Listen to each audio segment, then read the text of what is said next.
Ladies and gentlemen, welcome. Apparently we're going to get a demo loading here, which I wasn't counting on. Give me 1 second. I am Jared Hawken, affectionately known as Jayhawk, co-host of the IWTV Guide podcast on pwponderings.com and wherever you download your favorite podcast. And we are getting ready. It's been a while, been about 4 weeks. I've had a chance to actually come on here and string, but wanted to do it here. Fire Pro Wrestling World Ultimate World Title Tournament going to continue here live right now. We've got a little differently here. I usually do this a little bit later at night. We're going to do it in the morning. Depending on where you're at in the United States, a little breakfast in wrestling, a little maybe lunch in wrestling, or tea time in wrestling if you're in the UK, whatever the case might be.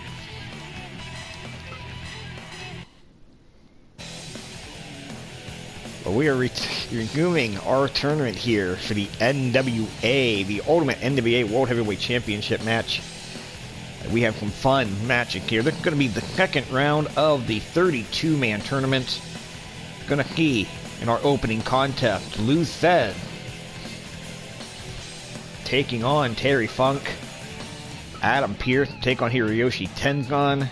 Dory Funk Jr. to battle Rob Conway. Dan the Beast Severn to take on Whipper Belly Watson. Masahiro Chono against Tim Storm. Gene Kenickie against Sting. The National Treasure Nick Aldis against Pat O'Connor. And Nature Boy Ric Flair, Naoya, Ogawa to close off the evening here in our main event.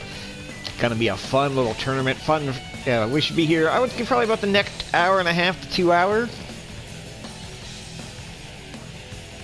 Let's go ahead and get this one started. All matches in this tournament are one fall with a 45-minute time limit, allowing enough time to avoid time limit draws for the most part, but still make it at least a possibility. And here we go from Cork and Hall. Thesz and Terry Funk. Thesz, longest reigning NWA World Heavyweight Champion, longest individual reign, longest combined title reign, the #1 seed. I think he can have an easy time in the tournament here. They go for a cover early here against Terry Funk, only the count of 1. Before we get too involved into the tournament here, I do want to take a moment and mention the passing late last night of Josephus, aka the question mark. A guy who looked like he would won the cup, being the NBA World Champion a couple years ago, had a good feud with Tim Storm, was doing a lot of entertaining things in the NWA, and our thoughts and prayers go out to his family.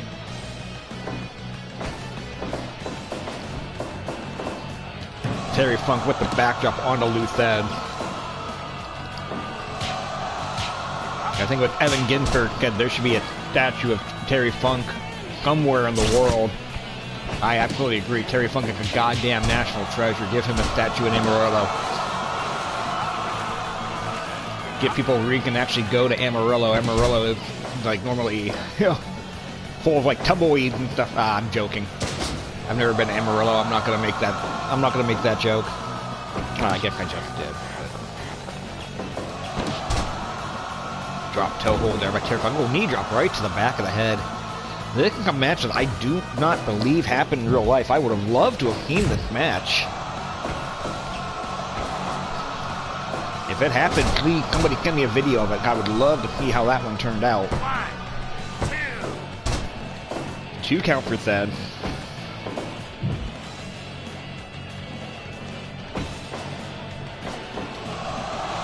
Nice vertical suplex there by Terry Funk.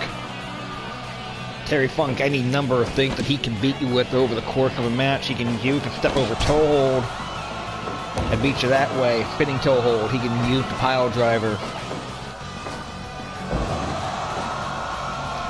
He can just start throwing shit in the ring at you. He can do it all. Knee to the midsection there by Thesz, and there's the cover. 1, 2. Oh, I can tell ya. This may not go very long at the rate they're going here. Funk talking Thesz out to the outside. Thesz rolled right back in. Thesz There's so many different ways to beat you. The inventor of the Lucette press, vertical body press. He that called a flying body kicker for backdrop there by Funk. Lucette also, to the best of my knowledge, the inventor of the power bomb. Everybody credits Sid Vicious for that in like 89, or maybe Terry Gordy for that in 84, but Thesz was using that in the 50.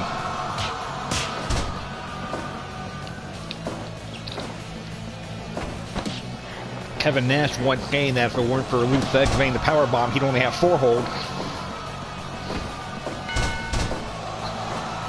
And the low blow. For those of you watching for the first time, maybe not familiar with what the concept of this tournament is, we are going through a series of world title tournaments to go into an ultimate world title tournament later this year. Winner of that being declared the ultimate world heavyweight champion. Terry Funk with a series of shoulder block to the midsection on Lucette there.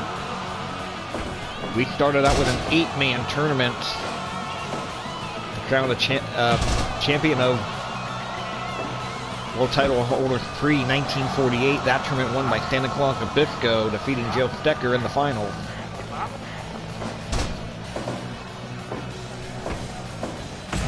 And one thing I noticed with that tournament, the first round, the matchups were pretty long. None of them went under 18 minutes. None of them went 15 in the semifinal for the final. First round of this tournament was a little bit different. We had some shorter matches. There's the Thesz prep we talked about earlier. That's 2.9. Whoa. Thesz almost getting the win right there. An active example with Thesz getting the win over Ron Killing in 12:33 in the first round with a simple chest slap. Terry Funk had a tougher time with Dick Hutton. Took him 20 minutes and 32 seconds. Defeating Dick Hutton with the move called the kitchen sink. So we did have some longer matches in the first round this time around. We had some shorter matches in the first round this time around. As a matter of fact, we split the first round up into 2 parts. You can catch both those parts on my YouTube channel right now.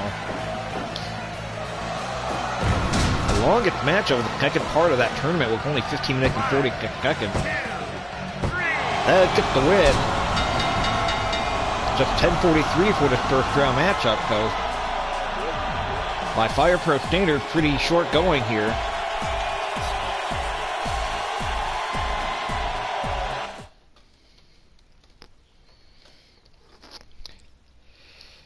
Jumping pile driver and a hook leg pinfall.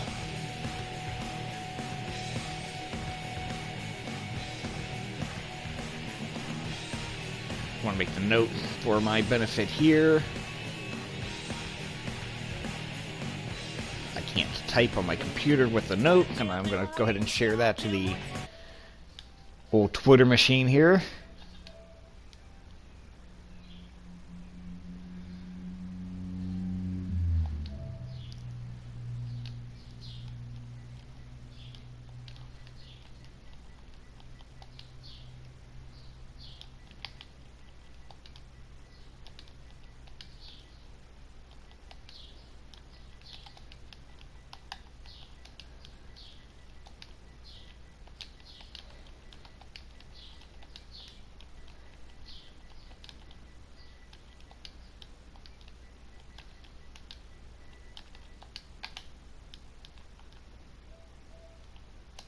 We'll get that shared on Twitter at RefJayhawk if you want to follow me on Twitter and be notified when the events go live on Twitch.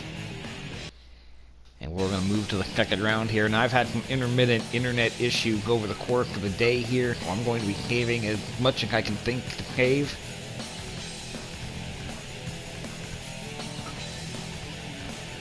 Round number and our second match of the evening here is going to be Scrap Iron Adam Pearce taking on Hiroyoshi Tenzan.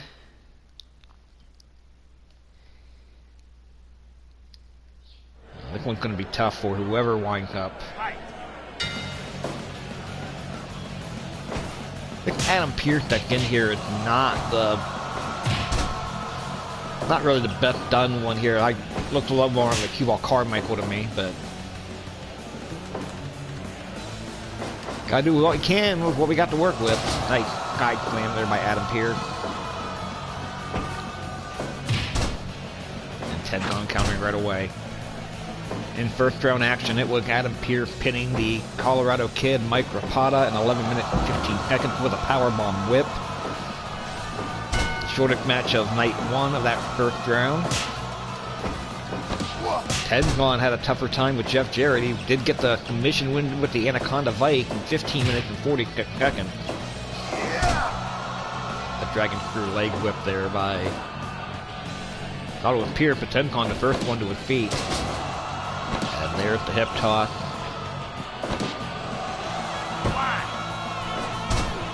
There's the cover by Pearce, on the count of 1. I have had a couple of people ask me in private about the Retromania game that would due out tomorrow. It has been delayed. Yes, I'm planning on getting it. Yes, I'm planning on streaming it. I'm gonna go ahead and go through the story mode of that, one of the first things. After I play an exhibition match or two to get the hang of the control.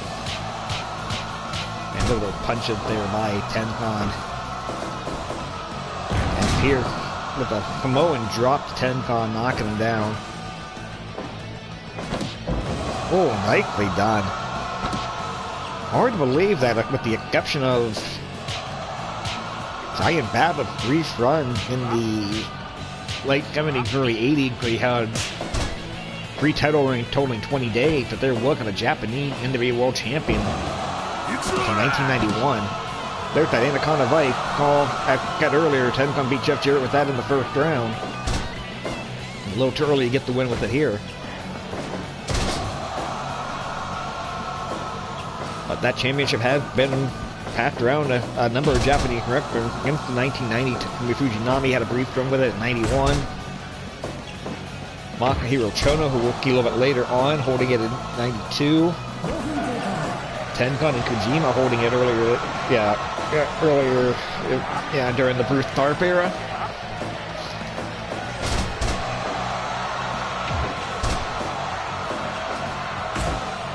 There's the elbow, and Tenzan pinning Adam Pearce out to the floor.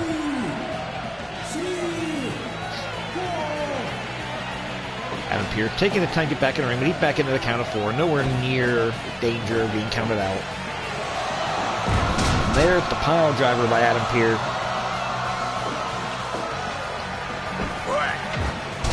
And the headbutt, nicely done by Tenzan there. Russian leg sweep by Adam Pearce, beautifully done. And both men, getting tired here. Here he could punch it, here he could stop. Oh, the headbutt. And Pearce right up with a dick at forearm, knocking Tenzan down. I probably would have gone for a cover there, but Pearce not doing that. Back into the torture rack. The referee, Tommy Young, getting a close look at that one here.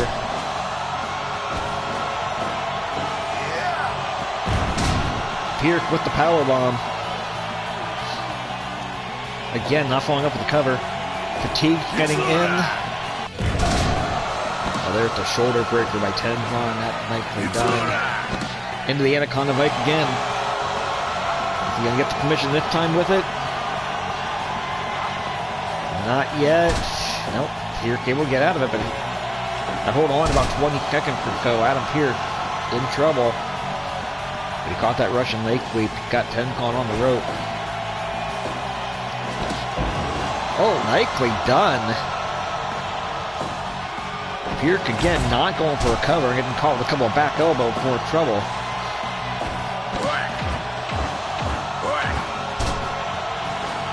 Tenzan had a brief run in WCW in 1995 during the pop-up powerbomb by Adam Pearce. Tenzan with that brief run in WCW during the New Japan WCW talent sharing agreement. Appearance at Starrcade 85. Pearce again with that torture rack. He's going to get the win with it. Wow.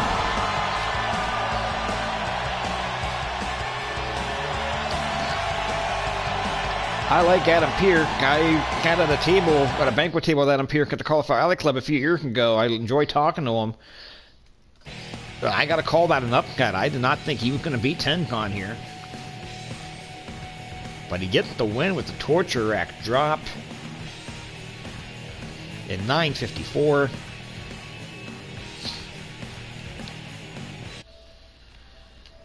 %82% on the match rating, so good match, really good match while it lasted. A lot shorter than I was hoping it would be.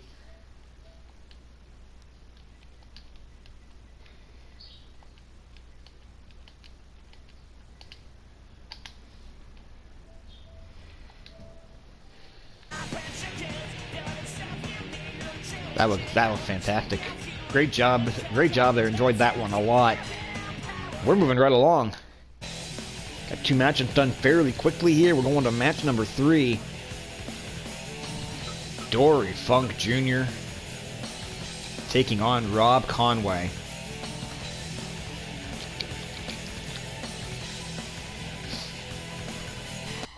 Let's go to it. 1 fall, 45 minutes. Now we're all matching in the tournament. That'll be the case throughout all the way to the... until we determine that whoever that final championship tournament is going to be. There at the bell, we are underway. Both of these guys, these were the 2 men in the 2 longest matches of the first round. Dory Funk Jr. got the commission win over Barry Windham in 28 minutes and 13 seconds with the Cobra Twist, the longest match of the tournament so far. Actually longer than anything in the 1948 tournament as well.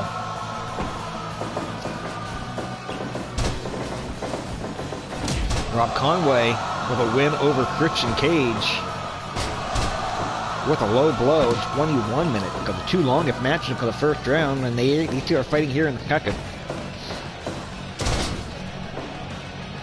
Rob Conway, the Iron Man. A lot of people have slept on Rob Conway for a very long time.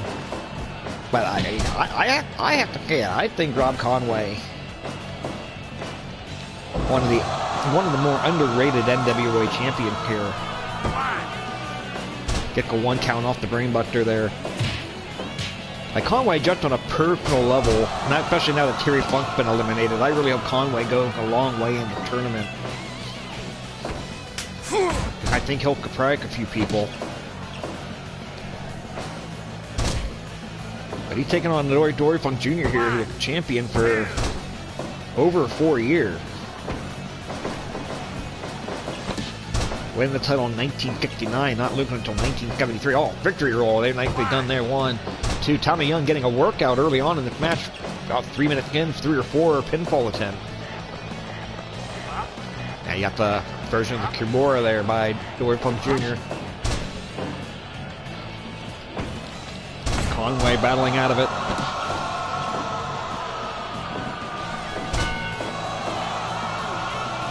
And Conway with that low blow. He won the first round with it. Why not go for it here?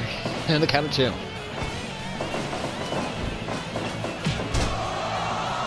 Wish I could give credit to the people involved. I cannot, unfortunately, but kudos to whoever did the NWA logo. I'm yuking on the mat. Bagwell, whoever did the NWA logo, we've got on the NWA ring apron there. They did a fantastic job with that.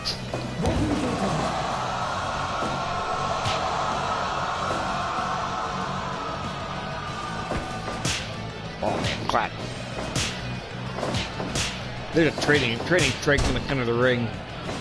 Dory Jr. getting the better of that.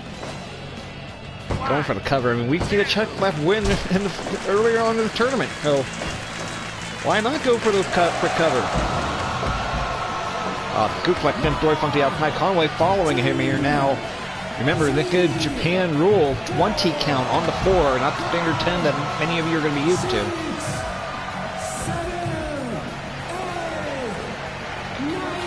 I played this game for about a year ago. I've only seen 1 double count out ever in the history of this thing. But it is possible.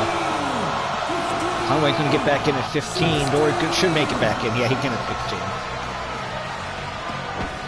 You want to win the match on a count out in this game, you've almost got to go in the ring at 19 right after hitting something devastating. You're not, it's going to be very rare. Oh, pile driver.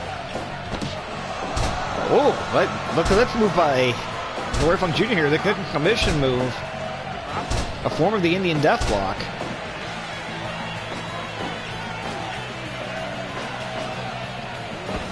But just the way the game is structured here with the double count out, it's going to be very rare for you to see a double on the duplex there. It'll be very rare to see a double count out. There's the dreaded Funk spinning toe hold. We talked about Terry using that like a finishing move earlier. There's Dory using it as well. Dory also used the pile driver time call. There's that swinging neckbreaker by Rob Conway. He's been a lot of guys with that in the past. There's a 2. Oh! Tommy Young got very close to the 3 off of that count.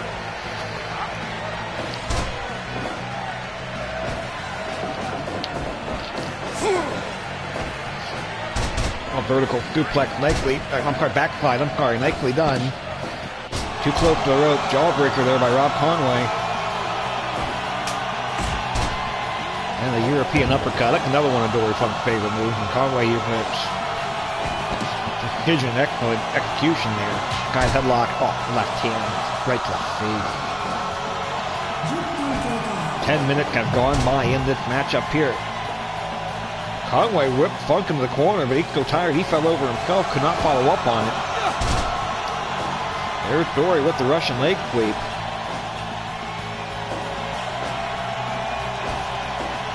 Okay, now we're seeing, Samoan drop there by Dory Funk Jr. We're seeing something similar to what we saw in the first round with these two guys. These two guys needed a lot of time to put their opponents away in the first round.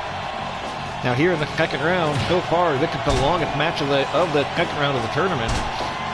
There's the victory roll by Conway. That could do it too. No! Excuse me. Funk nearly catching Conway. Conway nearly catching Funk unaware there. And only get the 2.9 count off of it.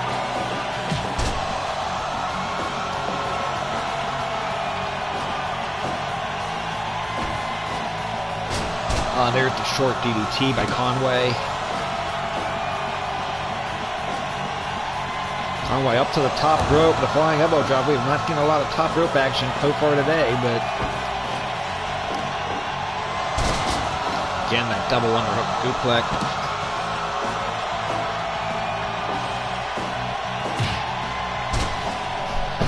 My phone is ringing. Who's calling me?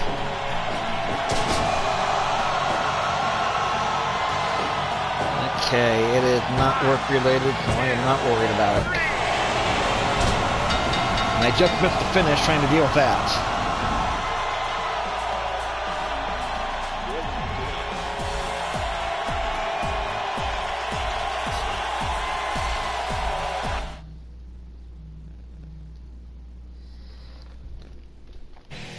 The Ego Trip by Rob Conway getting the win in 13-11.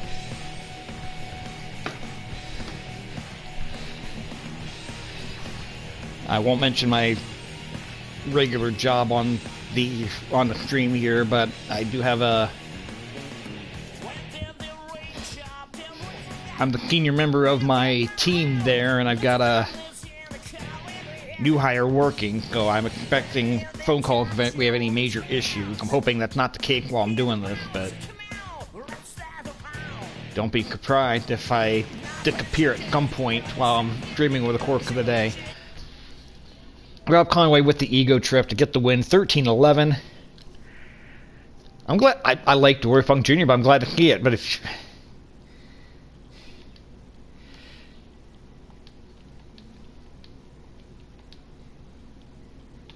you would have told me that neither Funk brother can get past the second round of the tournament, I would have called you a liar to your face. But that's the fun thing about a tournament like this. You don't know. You just don't know.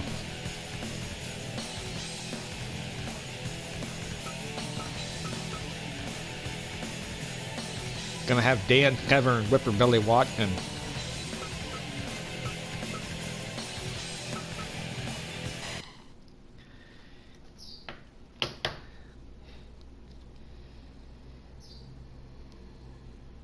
Match number 4 of the 8-match broadcast here. There's the belt, Severn with the gray t-shirt. Couldn't tell the difference there. It was Dan Severn in the first round, defeating Satoshi Kojima by commission with a rolling arm lock in 11 minutes and 40 seconds. Watkins slamming Severn out to the floor early on here. And in the first round, we had Watkins defeating Buddy Rogers with a sleeper hold in 11:02. And if you missed the initial broadcast of that first round match with Watkins and Rogers, it took me nearly an hour to get everything needed for Buddy Rogers to be able to use them between his ring attire and his moveset and everything else. And that wound up being the second shortest match of the entire first round with Buddy Rogers lock. I was really hoping Rogers was going to win the damn thing after all the time it took me to get him there, but it's the bear hug and the slam there by Severn. There's the knee lift, and Watkins with a kick to the face to break out of that one. Two completely different eras of wrestlers, but look at just twisting Watkins like a pretzel there.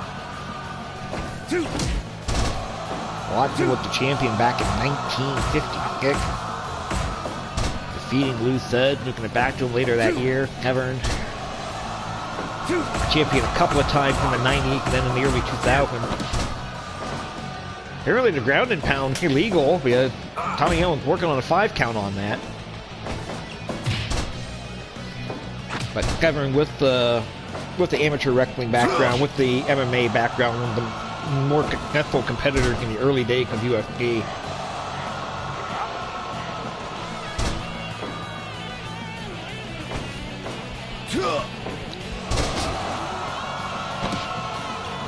Severn.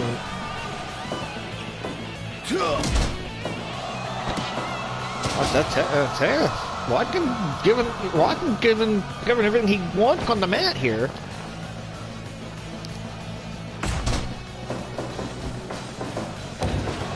There's a knee to the back. Don't know a lot about Whipper Billy Watkins and his actual moves. I've only seen maybe 1 or 2 of his matches on tape. I'd love to be able to tell you what strategy Watkins should impose, but I honestly don't know what that is.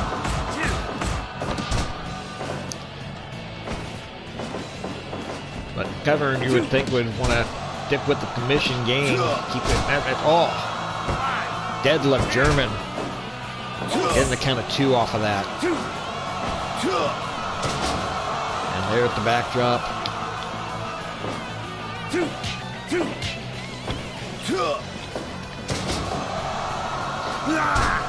Talked about the Japanese superstar. Oh, like Flair. We talked about the Japanese superstars that we call NWA champions. We did not mention Naoya Ogawa earlier on today. Severn actually defeating Ogawa to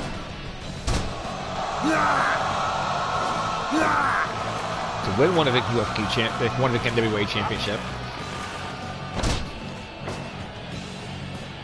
I think Ogawa beat Severn, as well, as a matter of fact. If memory serves me right, feel free to correct me in the comment if you're watching this on YouTube, if I've forgotten, or somebody's watching a live stream on Twitch. If you know the answer to that and I'm wrong, let me know.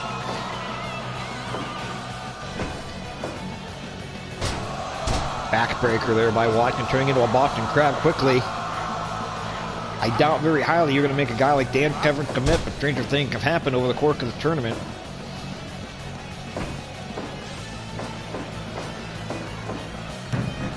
Backdrop, nicely done. Watkins with the Nightmare, take them over. There's the sleeper hold, like what he beat Buddy Rogers with in the first round. If you're going to get him 2 in a row. Severn countering out of it with the elbow. Now dragging him out. There's a knee. The Nightmare takeover. Watkins now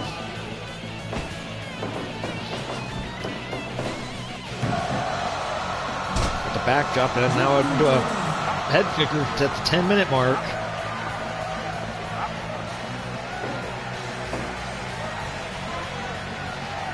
Severn out of it, but you can tell how tired he is. Deep low to follow up. There's the Irish whip by Watson. Severn grabbing the rope. Belly to belly. Duplex, beautifully done. Opting not to go for the cover there. And there's the Irish whip. Watson again with the snapmare.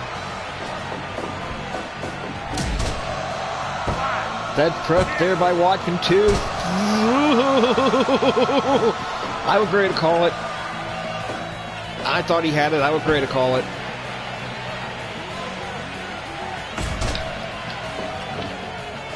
Severn needs to avoid getting himself in that position again, and Watson going right back to it. Again, only the count of 2. And Severn taking Watson over back in that ground and pound.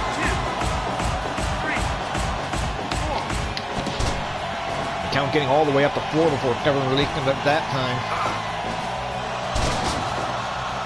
Oh, there's the butterfly suplex by Watson. The cover again. They can have him this time. No, he doesn't.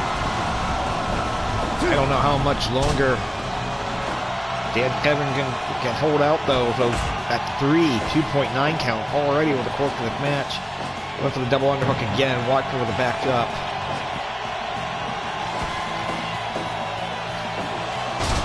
Oh.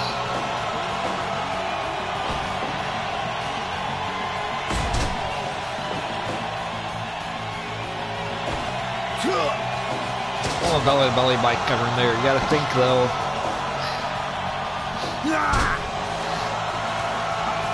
Severn locking in a leg lock. He's not done a lot of damage to Watson's leg here. I would doubt if we get a commission based off of that, but again, you can never tell.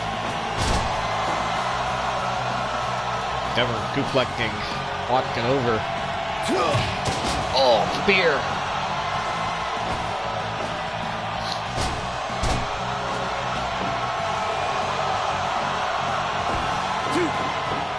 Oh, red that rolling arm block. That's what Severn got the win with the first time around. If you're going to get a win this time.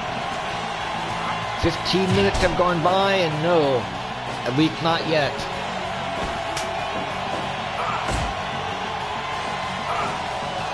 The arm wringer, the elbow to the back of the head. Backbreaker. Hawking crab. Watson's done a ton of damage to Severn's back. This could do it. But no, not yet. Small package. 2. Watson catches. Severn Mike to try and get the win with the small package to advance into the quarterfinal. He will take on Rob Conway.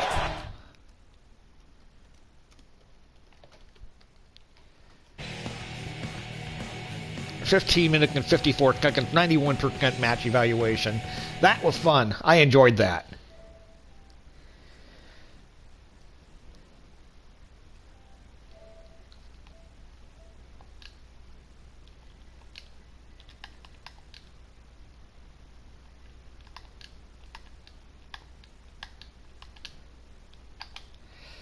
I enjoyed that a bit. I think that's my favorite match of the show so far. Go for it. That's my favorite match of the day.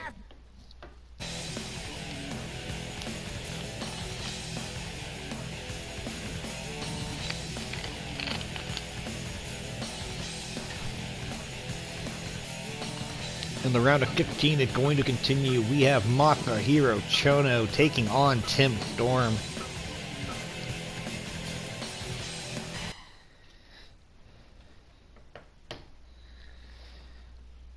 We move to the second half of the bracket here.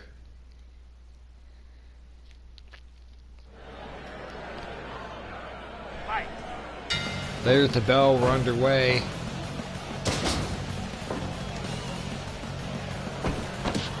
Masahiro Chono in the first round, scoring one of the biggest upsets in the tournament, defeating Harley Race.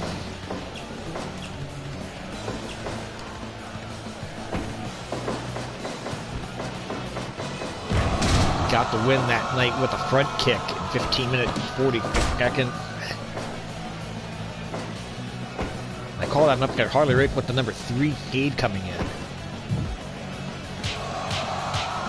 Tim Storm, the number 19 seed. He defeated Blue Demon Jr. with the Perfect Storm in just 7 minutes and 12 seconds, shortest match of the tournament.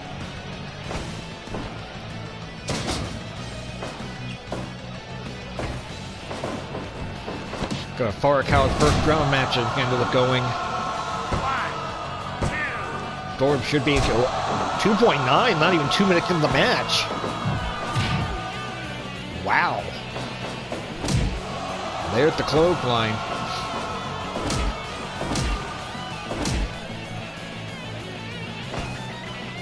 I tell you, we've seen some high eights falling so far. Dory Funk Jr. with the number 4 seed, he lost. Dan Severn's number 5 seed, he lost. Number 3 seed, Harley Race, out the first round.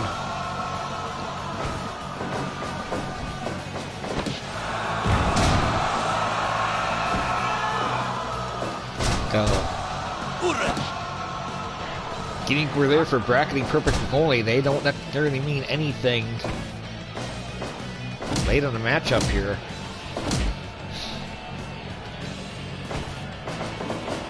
Cake and point coming up next will be number 50, Gene Kiniski, number 22, Gabe Ding.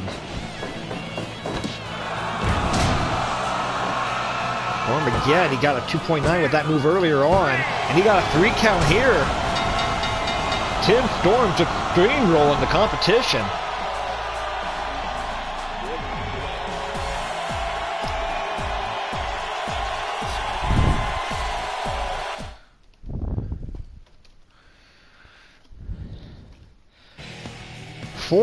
kick.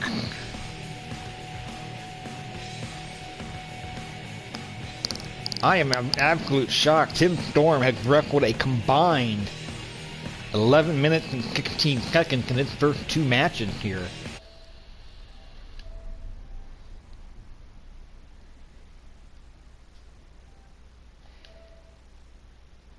And that's absolutely unreal.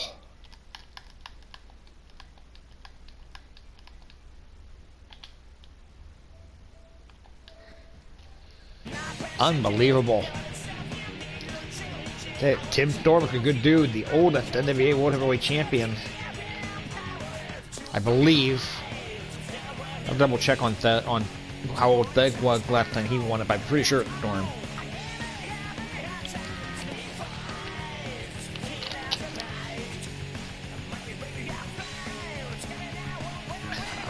Let's go ahead and move on. I'm another shock. I'm amazed. That one went that fast. Gene Kenickie against Sting here coming up in our next match in the round of 30, in the round of 16.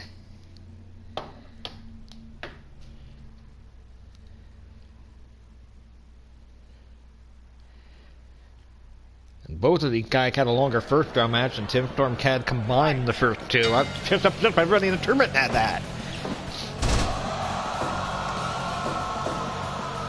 Quick cover on the Russian leg with only a count of 1. Kenickie in the first round, defeating Colt Cabana with the original powerbomb in 13 minutes. Sting scoring an upset over Jack Briscoe with the jumping DDT in 14 minutes and 52 seconds. Kenickie going to head up to the top rope there, but he thought better of it. Now here's a guy like Sting who won his first NWA World title in 1990.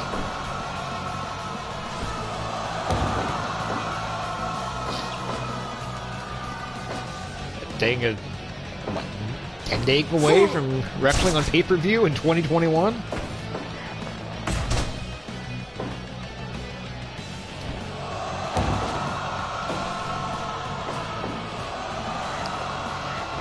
Gene Kenickie, the man that ended Lou Thesz's first NWA World Title reign. Sorry, ended Lou Thesz's last NWA World Title reign. I'm sorry.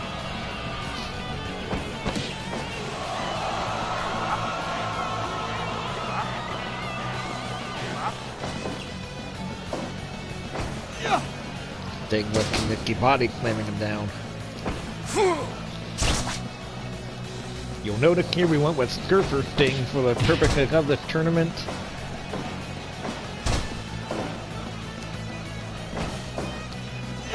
My favorite version of Sting, not gonna lie, vertical suplex, gonna connect you out to the floor. And yeah, he's not. You're not gonna get him that easy. Sting with a small package, no count there, too early in the match for that. So this one, based on how it started off, I think is gonna go a little while here. Kiniski with the slam.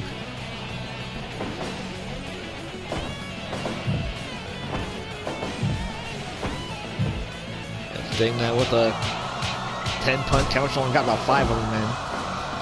Now that move is illegal, only time again not doing the 5 count like the ground and pound we called Dan Severn earlier. Kenickie with the shoulder block there. Standing drop kick.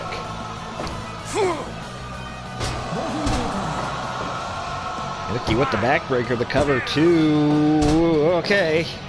Maybe the kick isn't gonna go that long.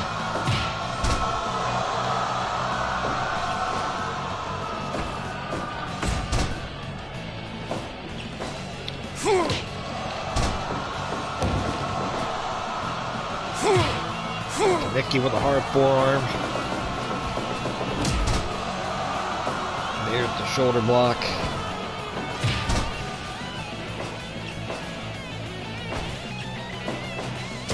There's the back suplex by Sting.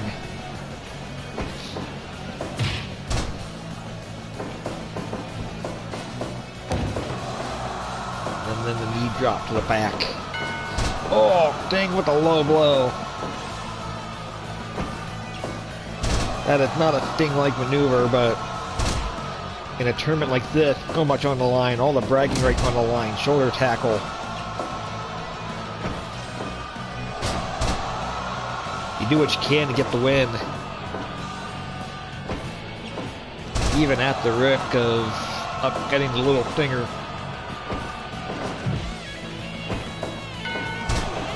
Again, the low blow. And into a camel clutch. Gonna get out of that very early though. Kenickie with the Russian leg sweep. Kenickie, another guy I've only seen a couple of matches of his on videotape. I've seen highlights of his title loss to Dory Jr. I've seen highlights of a match where he retained against Outta. That's been about it, I think. There's the cover there, but nothing going. Nothing doing at all. Knee to the thigh there. I guess with the thigh. Sting getting a 1 count. There's the headlock coming in, calling for the break. They're too close to the rope.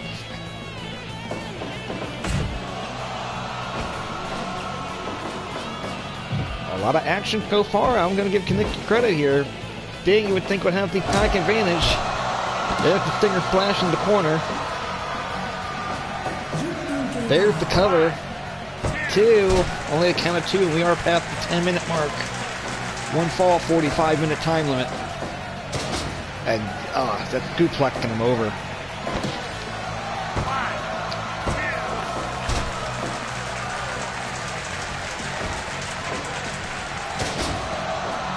Samoan drop there by Kenickie. We've seen a bunch of those over the course of the afternoon here so far. Oh, Sting floating over the back. And knee.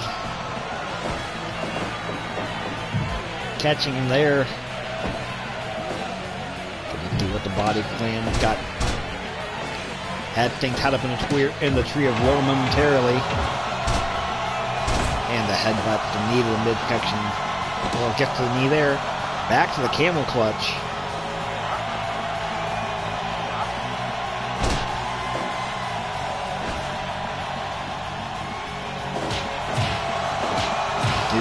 Punches and chops and forearms there by Sting.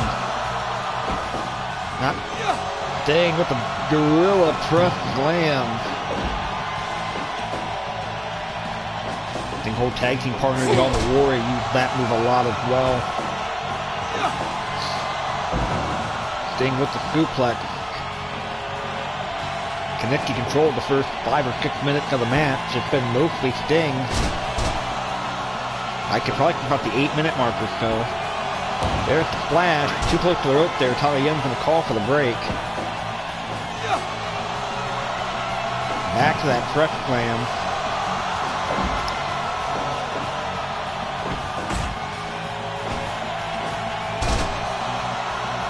Again with that Russian leg sweep. Kenickie actually with feet first, went for the cover, but no count there. DDT by Sting, caught him. And with 2 count. And there's that swinging neck breaker there by Gene Kiniski.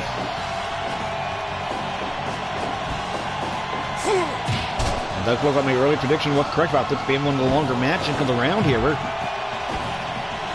We have now hit the 15-minute mark.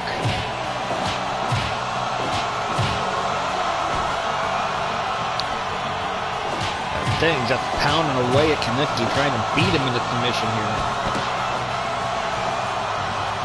Kiniski able to crank on that headlock. He's not going to be able to put Sting away with that one, but that backbreaker might do it. 1, 2, 3. Gene Kiniski gets the win. He will move on to take on Tim Storm in the quarterfinal. The Schmidt style backbreaker. Hans Schmidt, I'm going to assume.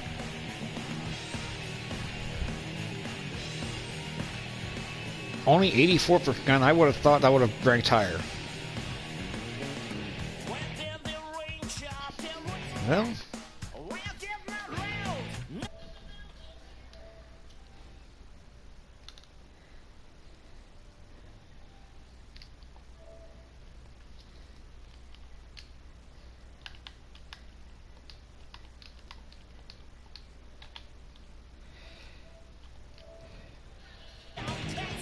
we got 2 matches left. I was figuring close to 2 hours for the first round. We might get done. We'll probably go over an hour, but I don't think we go much over an hour. It could be the national treasure, Nick Outta, taking on Pat O'Connor in our next matchup here.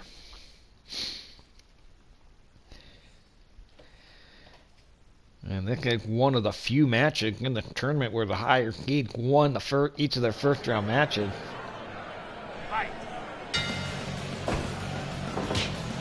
As a matter of fact, it only happened 3 times in the first round where both members of the higher seed won their matches to cut up the second round matchup.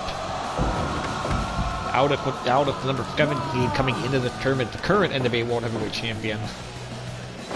And held that title since October 21st of 2018. Taking on the number 10 seed, Pat O'Connor.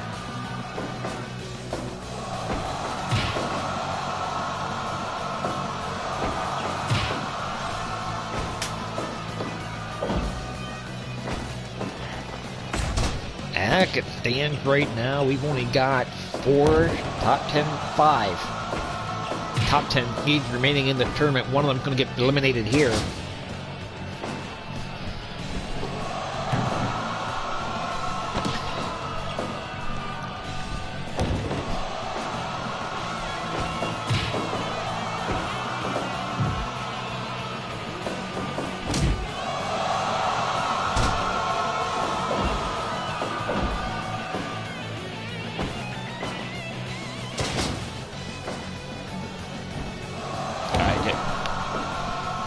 Sorry, I had to take care of something for a second there. In the first round of the tournament, it was out at the number 7 seed, defeating Steve Corino with a body attack in 1432. Pat O'Connor with a roll-up pin, just 11:28 to defeat AJ Styles. I'm not gonna lie, I thought AJ Styles was gonna go a lot longer in that tournament than he did, but Didn't happen. And that's the beauty of a tournament like this. You never know what is or is not going to happen.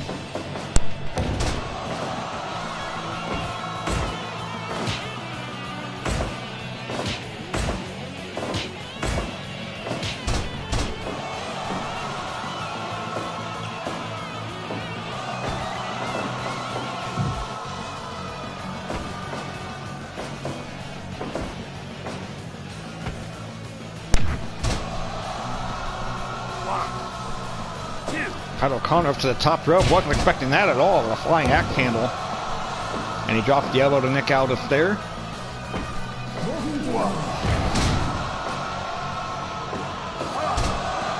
And there's the cloverleaf.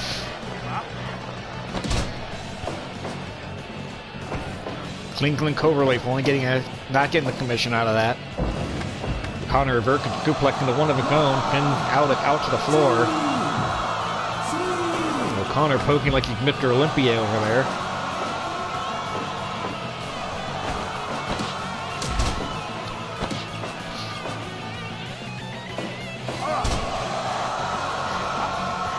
Back in that Kingsland cloverleaf again.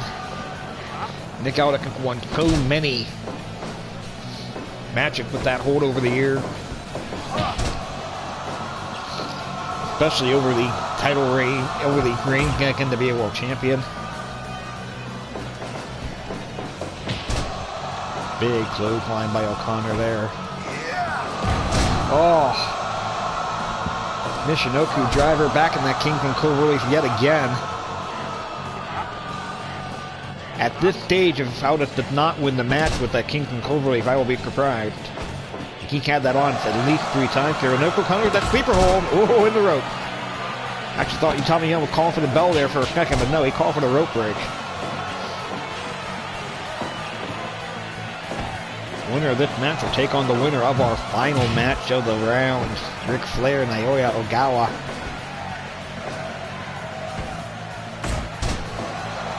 I don't know what Aldis was going for there, but O'Connor able to counter. Both men took a tumble there. Running power slam by O'Connor.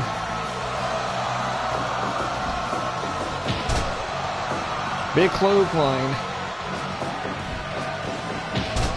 Big clothesline yet again.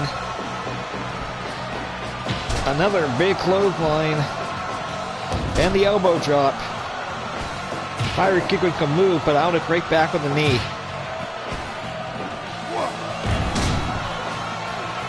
And the front slam by Nick Aldis there as well.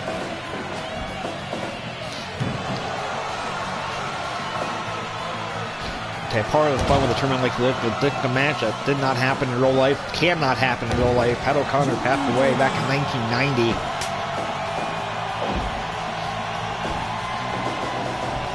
Well, that's a match that you're never going to see happen in real life, and you can see it right here through the magic of Fire Pro Wrestling World.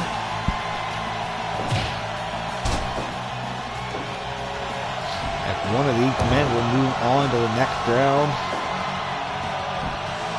They attempt to become the Ultimate World Heavyweight Champion.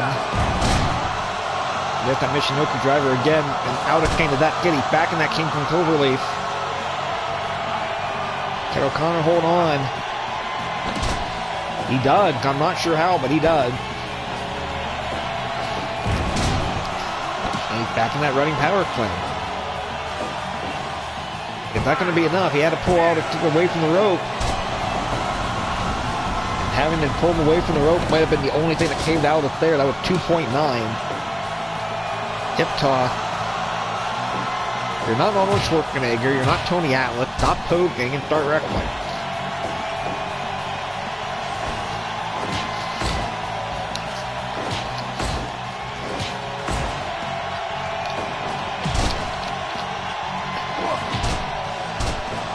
Drop kick by O'Connor, clothesline by Outta. O'Connor back into the sleeper hold.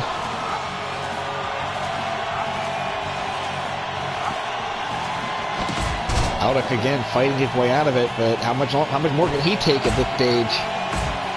Here is the European uppercut. This kind of makes me want to see Outta again. Dory, I'm not gonna lie. Their commission, no crew driver.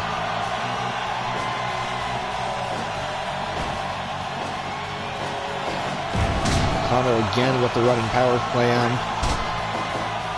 But no count there in the rope.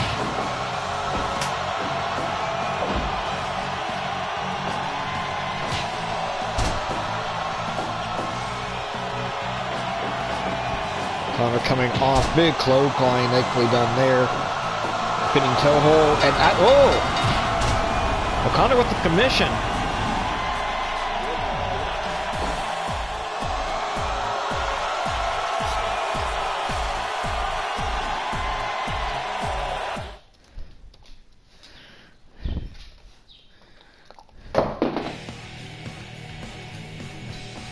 "14 minutes and 40 seconds. Pat OConnor with the spinning toe hold, getting the commission win over Nick Aldis. Yes, I see you, dog. I will. Give me a few more minutes, okay? I got a dog all up in my grill here.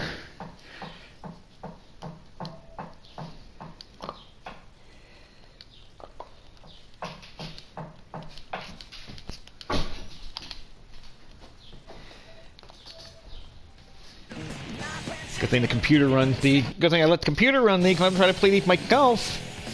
I would never win with a dog in my lap, would I? No, I wouldn't. Final match of the round here, and then we'll call it. We'll call it a discussion. I may stream later today too. But the Nature Boy Ric Flair, the number 3 key, taking on the Naoya Ogawa.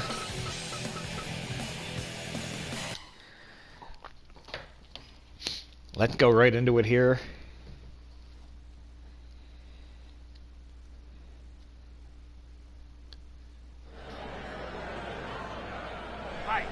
And there's the bell. We are underway. Ogawa with the mixed martial art background of a own here. Against Flair, who does not have that.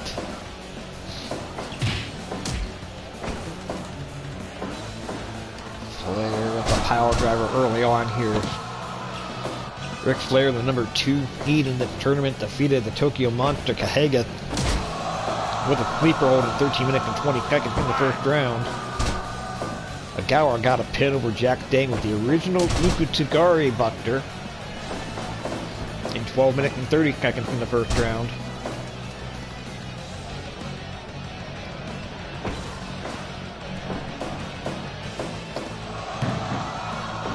So, match time wise, about even in the first round. And the winner of this one will take on Pat OConnor in the quarterfinal.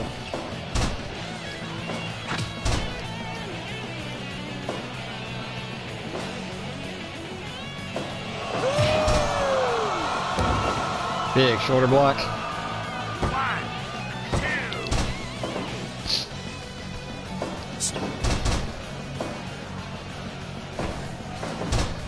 There's a small package.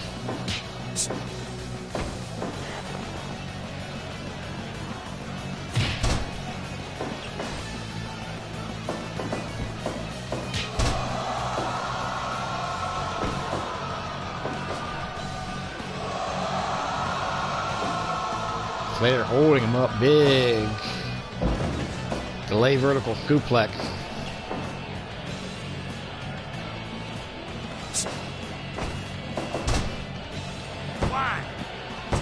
Back to the small package again, a 2 count there.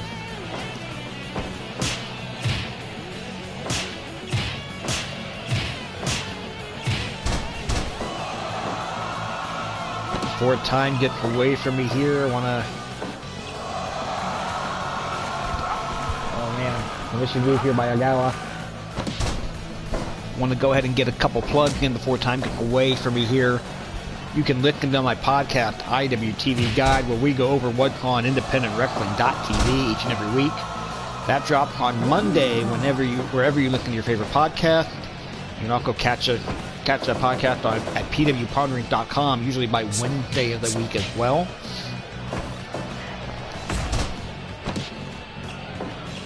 Y'all can make sure you continue to follow the stream here on Twitch at RefJHawk, or follow my YouTube channel under my real name, Jared Hawkins, in order to be able to follow the stream. If you're watching this on YouTube, hit like and subscribe.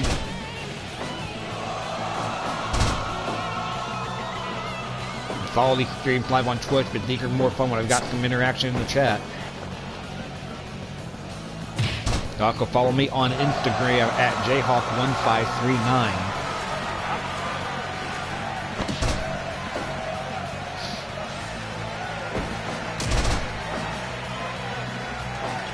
We're about 7 minutes into this matchup here, and Flair's the one going for pins. I'm gonna say that. Flair knew he's not going to be able to beat Ogawa if this turns into a ground game. He's probably not going to win a commission battle. But he's going for pin. He's just trying to get the win.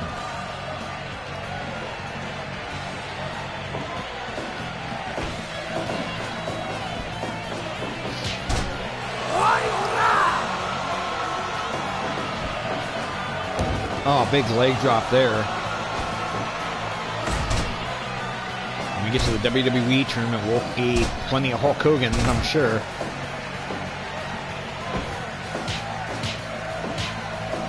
Here he goes, punching big left hand.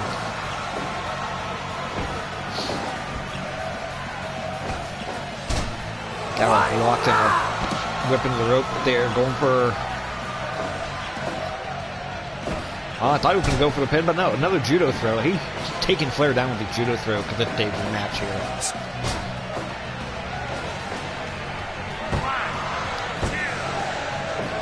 2.9. I've got a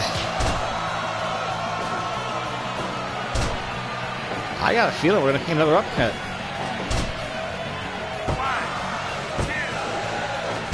And I couldn't say that for 2.9 off that small package.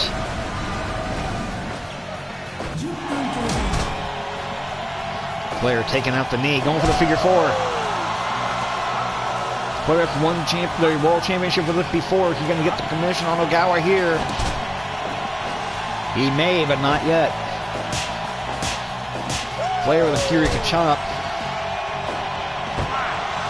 Everybody credits Flair with those great chops. Oh! I did not expect a Kirika chop to get the pin, but there you have it. I'm about to say he's no Kibashi, but when was the last time Kibashi did that?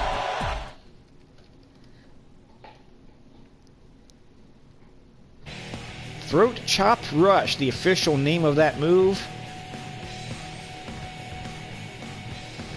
10 minutes and 44 seconds. Let's get that caved onto the Twitter machine here.